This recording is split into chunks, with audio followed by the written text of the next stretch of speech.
Olá, queridos! Como vocês estão? Tudo bem? Meu nome é Tatiana Batista, sou professora de Direito Constitucional, de Direitos Humanos. Então, esse vídeo eu quero que chegue à maior quantidade possível de alunos. Então, nós podemos ter feito algum curso de Direito Constitucional para a prova de delegados recentemente, para a prova, né, de delegados aqui do estado do Rio de Janeiro, ou não, é sempre um prazer estar com você. Se não é a primeira vez, se é um reencontro, que bom.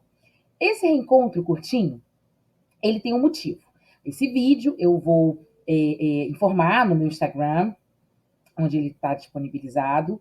Eu vou enviar para o curso que organizou as nossas aulas de Direito Constitucional para delegado e subirei também no meu canal no YouTube. Olha que chique.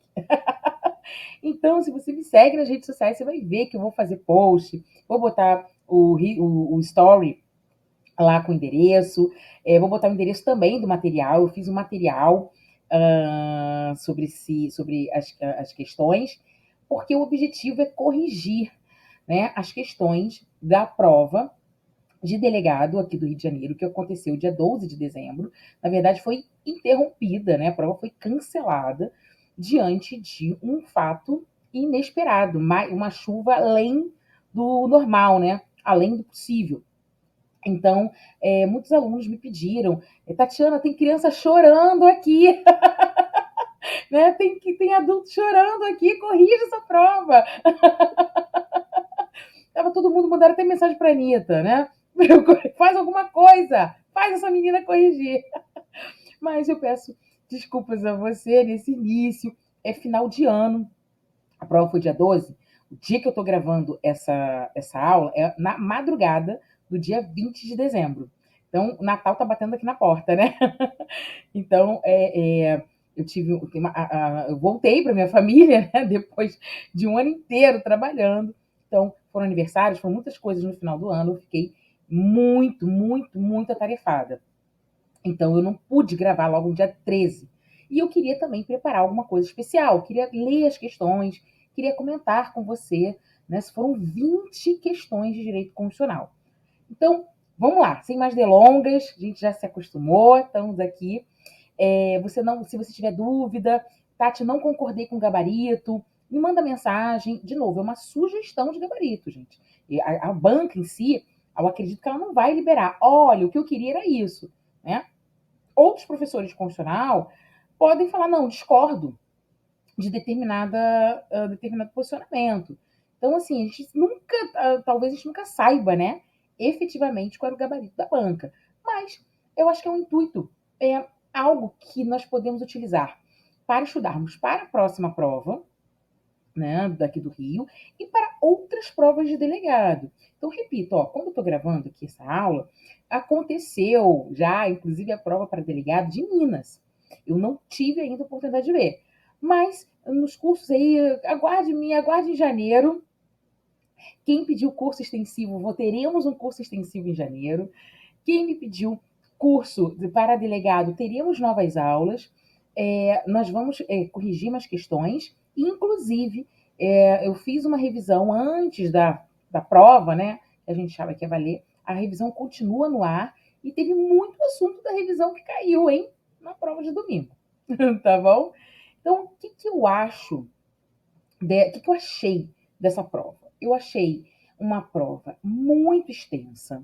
Não por serem 20 questões já traz uma prova grande, mas era uma prova em si, né? Acho que não tinha questões que você bastava uma primeira leitura. Era necessário talvez uma segunda ou terceira, quarta leitura. Repare que as questões elas estão ali a partir do artigo da questão 62, 61, 62, acho que é 61. Então ela está no meio da prova, então você já passou ali por penal, processo penal. Então foi uma prova cansativa. Então já tem que se preparar para a nossa próxima prova cansativa. Você vai falar assim, Tati, mas a prova estava muito fácil. Gente, ela não estava tão fácil assim, não. Ela está enganando, hein? Ela, óbvio, eu não acho, mesmo que eu gabarite prova, eu nunca acho a prova fácil, né? Eu acho que é uma prova de grande respeito. E algumas questõezinhas, algumas alternativas, o que deixava a alternativa errado era uma palavra. Às vezes era uma frase no meio, que se você lesse muito rápido, você caía ali fácil, fácil em peguinhos. Em termos de tema, né? A prova, para mim, ela privilegiou três grandes grupos. Direito constitucional, da teoria geral. Então, nas nossas aulas, lembra, nos nossos encontros, você participou comigo, do nosso grupo de estudos. Nós falamos muito da parte inicial de direito constitucional. Eu falava, refalava, e falava, gente, não se preocupa tanto assim, né, com o nome de teorias do Estado. Agora pode ser que caiam, né, porque não caiu dessa vez, eles vão mudar um pouquinho. Mas eu acredito que eles vão manter a pegada ainda de grandes questões, muitas questões sobre a parte teoria geral do direito constitucional. Então, foi bem cobrado. Poder constituinte, eu falei, vai cair. Caiu o poder constituinte, norma constitucional. Não eram questões difíceis, vejam bem, mas se tornavam complexas ao se fazer no meio de uma prova, cansado, e ali numa tensão de prova. Por isso que ela se tornava complexa, tá bom? Pitadas de controle de constitucionalidade e a nova onda do controle de constitucionalidade é perguntar sobre a eficácia das decisões do controle de constitucionalidade. Seja as decisões do controle difuso, seja as decisões do controle concentrado de constitucionalidade. Difuso é clássico, difuso objetivado, ou as decisões do controle concentrado. O que foi perguntado na prova foi até fácil, né? Porque, nós vamos ver aqui, foi sobre a eficácia da decisão do controle concentrado de constitucionalidade. Então, eu verifico essa tendência na magistratura, no Ministério Público e na Defensoria Pública. Então, isso aí está sendo unânime em todos os concursos de carreira. Tá? Então, se você está se preparando, além de delegado, está se preparando também para essas carreiras, principalmente Ministério Público e magistratura, prestem atenção quando for estudar controle, porque o lance agora é a gente estudar os efeitos das decisões. Tá? Então, mas foram pitadas de controle. E a terceira parte da prova, né, foram direitos fundamentais. Então, a gente pega a teoria geral, algumas questões de controle e direitos fundamentais. Eu como dividiria a prova. A parte de direitos fundamentais, ela me parece que as duas primeiras partes foram feitas pela mesma pessoa, né? E a terceira parte ela foi feita por uma outra pessoa. Obviamente, como eu fui aluna do Sauei, né? Querido Sauei, amigo querido, me parece uma prova de fato, né? Questões influenciadas ou feitas diretamente pelo Sauei na terceira parte. Tá? E questões no qual a alternativa, isso aqui é só um comentário, tá, gente? A alternativa me pareceu, assim, um pouco truncada, mesmo quando queria questões, quando queria um posicionamento expresso da Constituição. Não era uma prova ruim, era uma prova boa, não é isso, mas exigia talvez uma maldade sua, né? Vamos colocar assim, uma percepção, que você seja perspicaz ao elaborar essa terceira parte da prova, né? Então vamos lá. Olha só, as provas, elas mudam, tá? O gabarito. Tati, como assim? Pois é, eu vi 2 ou 3 provas, a redação da resposta correta é a mesma, mas em uma prova está na letra B, na outra está na letra D. Então, para não ter essa confusão, mesmo que eu fale gabarito é letra B, eu vou ler a redação da questão que eu entendo que é a questão correta, para ficar mais claro para você, tá bom? No material está expresso, mas como aqui a gente está aqui nessa nossa conversa, vamos lá. Vamos lá, meus amores. A primeira questão, ela queria tratar sobre a classificação da Constituição. Olha, existem várias formas da gente classificar a Constituição, né?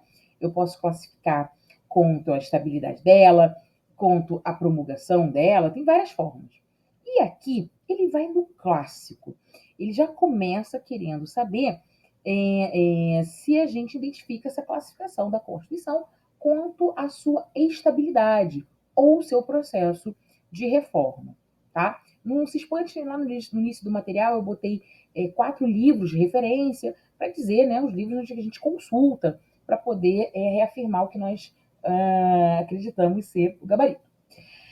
E quando a gente pensa na classificação da Constituição quanto à estabilidade ou quanto ao processo de reforma, a gente quer saber se a Constituição é rígida, se a Constituição é flexível, se ela é semiflexível. Então, eu trouxe uma lembrança aqui para gente de algumas dessas classificações. Rígida, que a gente tem que saber, a nossa Constituição é rígida. Né? A rígida é aquela que exige um procedimento especial de alteração das normas constitucionais, de criação das normas constitucionais pelo Poder Constituinte deliberado. E ele constará, esse processo formal, né, essa alteração formal, constará na Constituição, né? Terá um capítulo próprio. E a nossa Constituição traz isso. A partir do artigo 59, ela traz o artigo 60 inteiro, só para falar para a gente de emenda à Constituição. Do fato, por ela ser rígida, nós nunca podemos esquecer a consequência da rigidez constitucional, que vai cair em outras questões dessa mesma prova. Qual é a consequência? Por ser rígida, ela vai decorrer da própria supremacia da Constituição. Então, a Constituição é suprema, ela é uma Constituição hierarquicamente superior, né, a qualquer outra norma no ordenamento jurídico brasileiro, e o que mantém ela suprema lá é justamente essa rigidez. Ela é criada por um processo dificultoso, por um processo diferenciado das normas infraconstitucionais. Então, a rigidez e a supremacia constitucional são umbilicalmente ligadas e, por isso, nós temos o controle de constitucionalidade, né? Que vai trazer essa força subordinante de todo ordenamento jurídico frente à Constituição. Tá bom? Então, só relembrando, ainda não falei a resposta, não. Então, tem a classificação rígida, isso quanto ao processo de reforma. Tem a classificação flexível. O que é a Constituição flexível? Ela é justamente o oposto da rígida. Ora, aqui na flexível, eu não preciso de nenhum procedimento especial para modificar a Constituição. Ela é modificável pela mesma forma de criação de normas infraconstitucionais. Agora, a gente tem que observar o seguinte: a Constituição, quando ela for rígida, ela necessariamente é escrita. Necessariamente ela tem que ser escrita para me dizer formalmente o processo de sua alteração. Quando ela for flexível, ela pode ser rígida, ou quando ela for flexível, ela pode ser escrita, ó a madrugada que faz com a professora. Quando ela for flexível, ela pode ser escrita ou não escrita. Não importa. O que importa? O procedimento de criação da norma constitucional, mesmo das normas infraconstitucionais. Tá bom?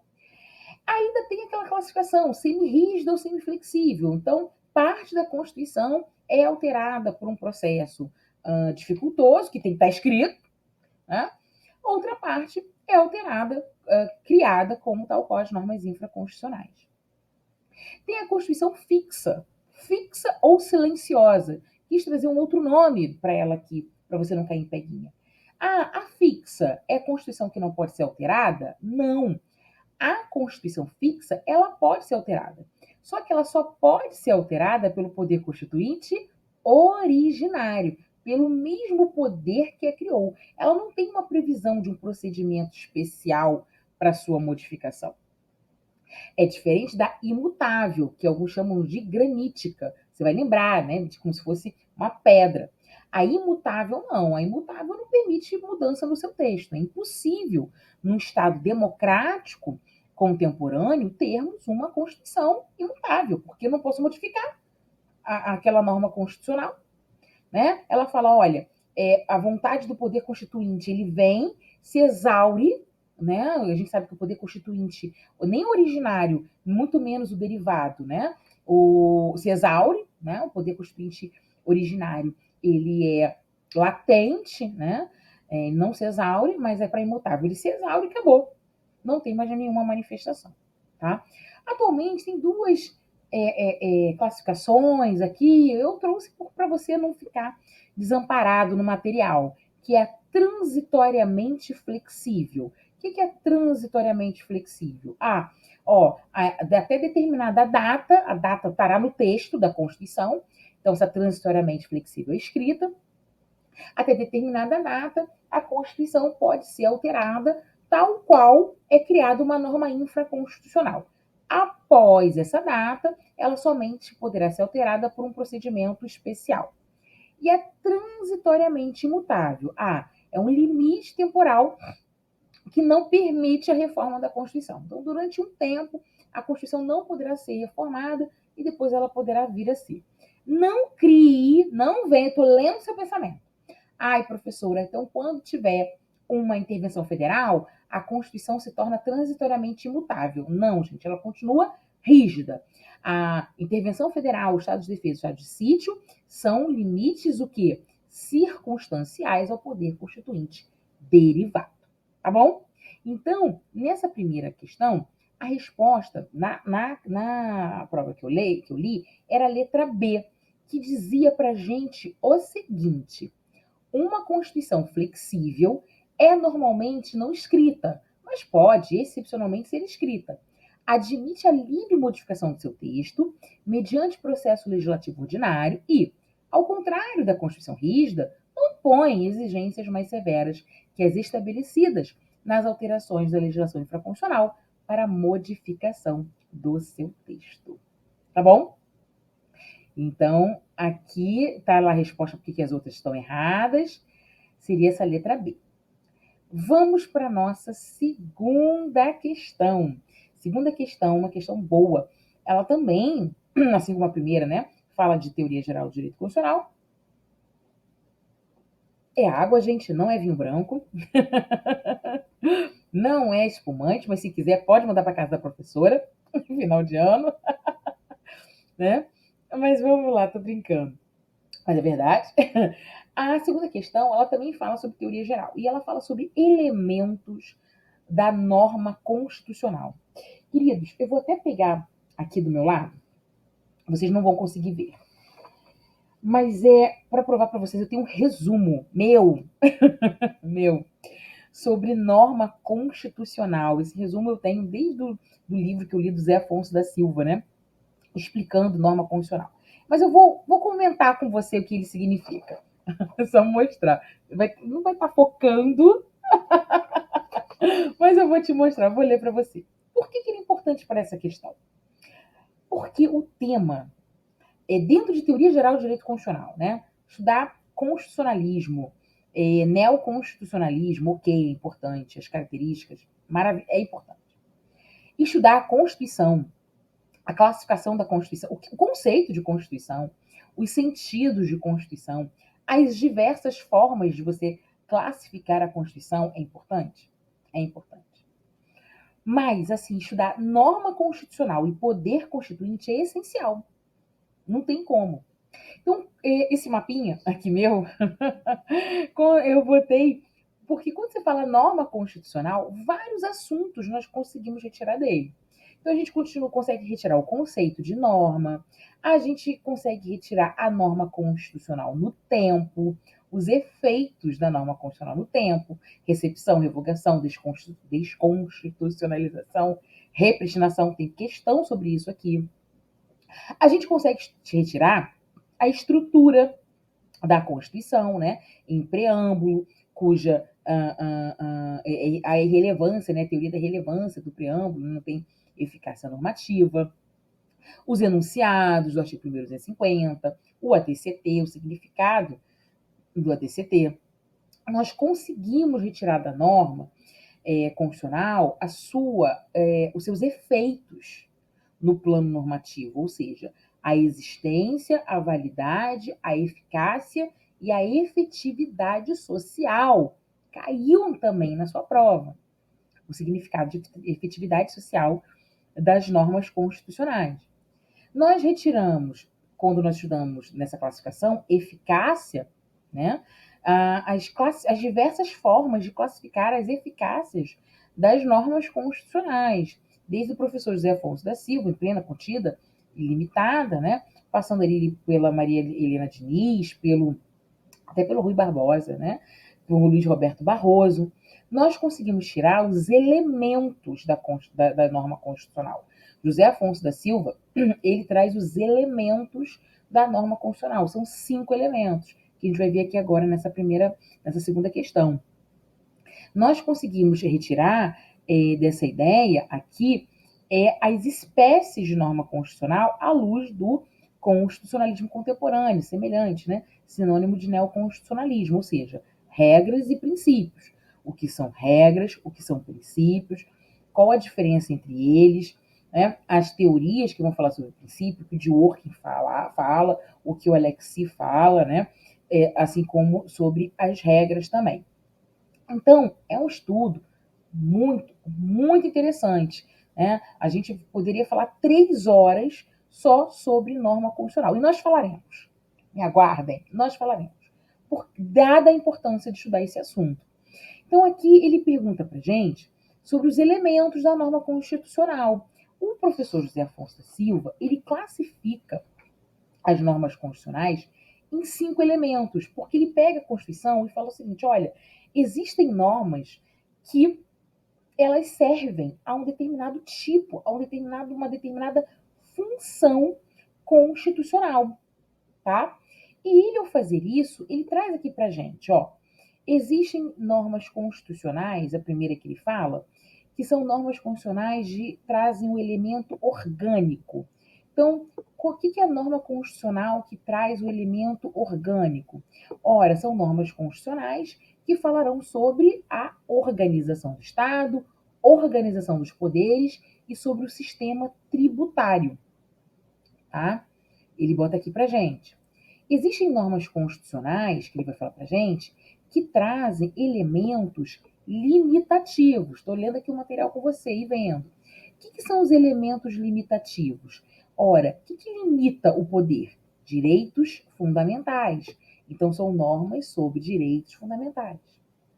Existem elementos, normas, que são elementos socioideológicos. Então, tem os elementos orgânicos, os limitativos, elementos socioideológicos, ou seja, qual é a ideologia daquela Constituição? A nossa Constituição, por exemplo, ela é eclética, né? Mas ela tem uma ideologia muito clara de dignidade da pessoa humana e normas referentes a uma ordem social, a uma ordem econômica, a direitos sociais, né? Ela não se desnatura, não se separa dos direitos fundamentais de primeira geração, mas ela os coloca como elementos limitativos, lembra? Estado, eu estou limitando o seu poder, mas como função socioideológica, é o objetivo da Constituição, gente, construir uma sociedade justa e igualitária, sem fome, com acesso, né, à educação, à alimentação, ao desenvolvimento desse país. Então, isso é ordem social. Ordem econômica, os atores que participam dessa ordem econômica e direitos sociais. O quarto elemento são os elementos de estabilidade constitucional. A Constituição ela também previu 3 normas, né, para, em caso de crises constitucionais, esses elementos serem utilizados, que são a intervenção, o estado de defesa e o estado de sítio. E o quinto elemento são as normas de aplicabilidade. Como é que eu vou aplicar essa Constituição aqui? Tem algum prazo? Tem algo específico que eu preciso observar? Tem. Então, são as normas do ADCT, tá? Que é o quinto elemento. Então, nós temos elemento orgânico, limitativo, sociobiológico, de estabilização e de aplicabilidade. Na questão que eu li, o gabarito era a letra E. Eram normas, né, elementos de organização do Estado que estavam corretos. Então, vou buscar aqui para você. Estou na questão 62. E a letra E da questão 62 fala assim. Ó, os elementos orgânicos são aqueles que contêm as normas reguladoras da estrutura do Estado e do poder, estando na Carta Magna de 88, predominantemente fixados no título 3, Organização do Estado, título 4, Organização dos Poderes, e título 6, que é da tributação e do orçamento. Ai, que legal, né? Maravilhoso. Agora nós vamos para a questão 63, que quer falar com relação ao poder constituinte. Ainda tem tempo? Tem tempo. Ainda tem 5 minutos, estou fazendo em blocos de 30 em 30. Parte 1. Olha aí, poder constituinte. Gente, na minha questão, a primeira afirmativa, ela está errada, porque ela troca as definições. Poder constituinte derivado, ele que é o poder chamado de segundo grau, tá? E ele está amparado na vontade que emana do poder constituinte originário. Poder constituinte derivado nada mais é que a competência constitucional concedida pelo poder constituinte originário a certos órgãos constituídos, tudo bem? Então, quando fala lá, o poder constituinte originário, também conhecido como poder constituinte de segundo grau. Não, está errado. Quem é poder constituinte de segundo grau é o poder constituinte derivado. Tá? Então, está trocado aqui. Então, a primeira está errada.